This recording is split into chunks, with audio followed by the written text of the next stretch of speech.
কি শুনতেছি মুজাহের ভাই, গিভঅ্যাওয়ে দিচ্ছেন আনোয়ার পাইপ বাইক, এই নিয়ে 3 দিন ধরে ইউটিউব ফেসবুকে মারতেছেন মাইক, বানাচ্ছেন কন্টেন্ট, কামাচ্ছেন মাল, 6 লাখ খরচ করে দাঁড় করাচ্ছেন 6 কোটির ডাল। এসব দেখে দেখে আমাদের পিছনের উঠে যাচ্ছে ছাল, মানুষের আবেগে মুতে দিয়ে খনন করছেন টাকার খাল। থামেন, বিল্লাল ভাই তো ঠিকই বলছে, আগে তো আমার মতো মানবতার কাজ করতেন, আর এখন কি ভং ধরেছেন? মানবতার কাজ যে ওইটা তো করবো, যে ওইটা তো ইউটিউবে করবো, যে ফেসবুকে ইনকাম নাই যে।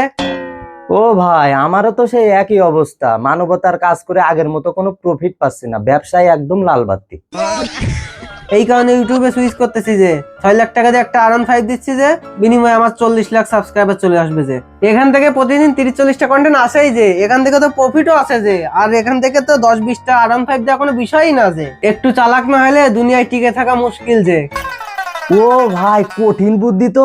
তাহলে আমিও মানবতার কাজ এবং আমার সেলুনে ফকির ফাকরা এনে ভিডিও করা বাদ দিয়ে ইউটিউবে সুইচ করি, একটা রয়্যাল এনফিল্ড দিয়ে দিই। হ্যাঁ, এটাই করেন, যে। বিল্লাল ভাই, আপনি কি বলেন? I am thoughts of Billal, সারা বাংলাদেশের জন্য থ্রেট। কাকে ডেকেছেন শুনতে পাইনি, পাশে মাসুম বিল্লাল লিমিটেড। আপনারা আড্ডা দেন, আমি আসতেছি। হ্যাঁ বিপ্লব ভাই, হ্যাঁ আমার লালপাড়ির কি অবস্থা?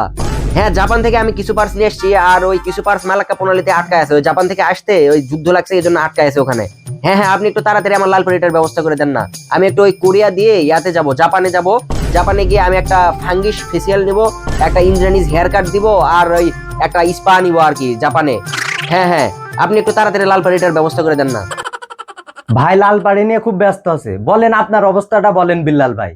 ফেসবুকের রিলস থেকে ইনকাম হয়ে গেছে বন্ধ, রিলসের ইনকাম দেখে আমার মাথা হইছে নষ্ট, চোখ হইছে অন্ধ। শুরু করলাম মানবতার ব্যবসা, পাইলাম না টেনশন, অসভ্য সমাজ দিল গালি, লিখলো বড় ক্যাপশন। তারপর লিখলাম বই, করলাম বিক্রি, সাথে আরো গাছের পাতা। তাতে কি আসে যায়, ভিউজ থেকে ইনকাম নাই, আমার যত মাথা ব্যথা। ভাই, আপনি ছোট ছোট কবিতা লিখলে এখন ইনকাম করতে পারবেন না, ইনকাম করতে হলে বড় বড় মহাকাব্য লিখতে হবে। পরামর্শ দিয়েছেন যথার্থ, লিখবো কাব্য, কামাবো অর্থ, আমি হব সনেটের জনক মাইকেল মধুসূদন দত্ত।